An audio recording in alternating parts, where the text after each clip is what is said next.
Our guest today is a chef on television. Now, how good a chef she is off television, I'm not sure, but we're about to find out. Now, of course, she sings on those specials called Holiday Gourmet.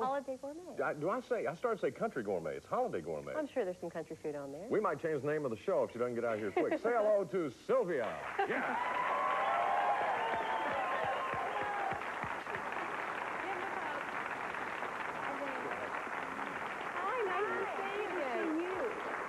Poke for you. All right. Fans are here. Well, thank you. Now, I did this the last time you were on the show. I just couldn't quite get that title emblazoned in my head here. Well, there's a couple of cooking shows on the network, and that's probably why. It's Holiday Gourmet. Holiday Gourmet. It's a cooking show built around the different holidays, like Christmas and Thanksgiving. And you have one coming. Okay, I've got it. Holiday Gourmet. We'll leave you alone now. Got it now. Gourmet. All right. There's going to be a test. Yeah, thank you. Okay. Test me in 5 minutes, see if I still remember that, will you?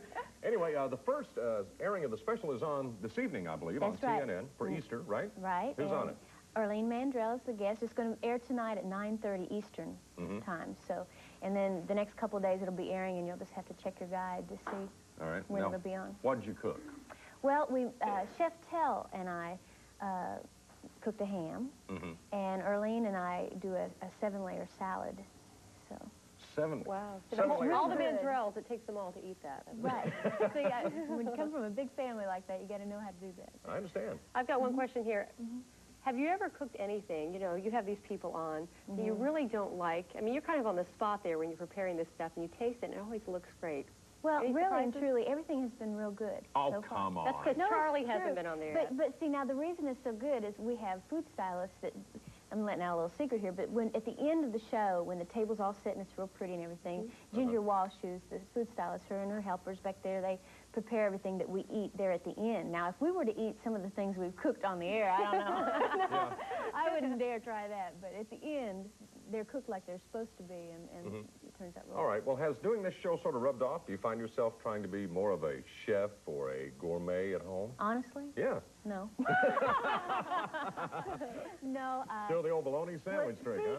I've been on the road for 8 years, and when you work on the road and you're living in a bus and you have a little bitty tiny microwave oven on the bus, you know, your cooking skills kind of go down the tube. So, but I have learned a great deal doing this show, and I'm sure at some time, like when I have a family, sometime it'll come in handy. I'll know how to cook some things besides pinto beans and cornbread. Now I know how to cook those things. So you're taking a little break right now, is that right? Yes, I am. In fact, I haven't been on the road for a little bit over a year now, which is real different for me. I mean, this was a major lifestyle change for me. No kidding. Why?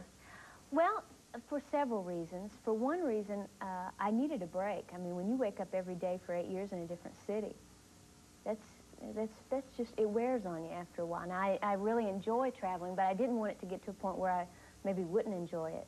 And I really felt this need to grow some roots somewhere and... to stay put, in other words. To stay put, kind of live a semi-normal life for a change, and hopefully start a family sometime in the near future. Now, let's face it, you know, in all those years that you performed, had the hit records and so forth, you had a lot of fans. So, do those fans stay in touch?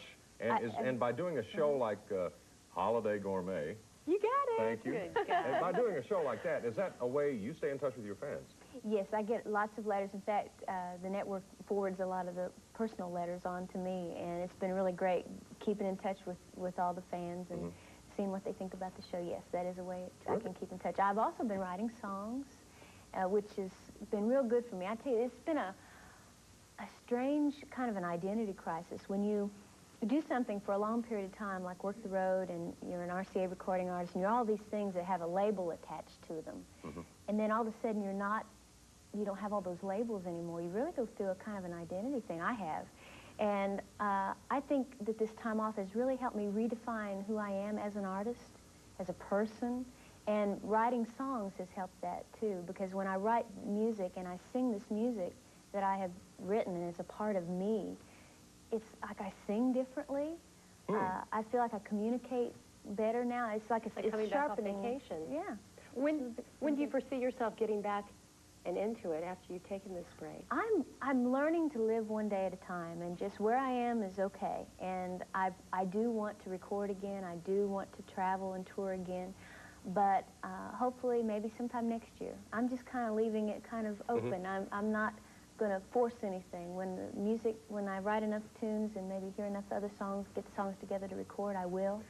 I think I'm one of the few people in this town that has not written a song.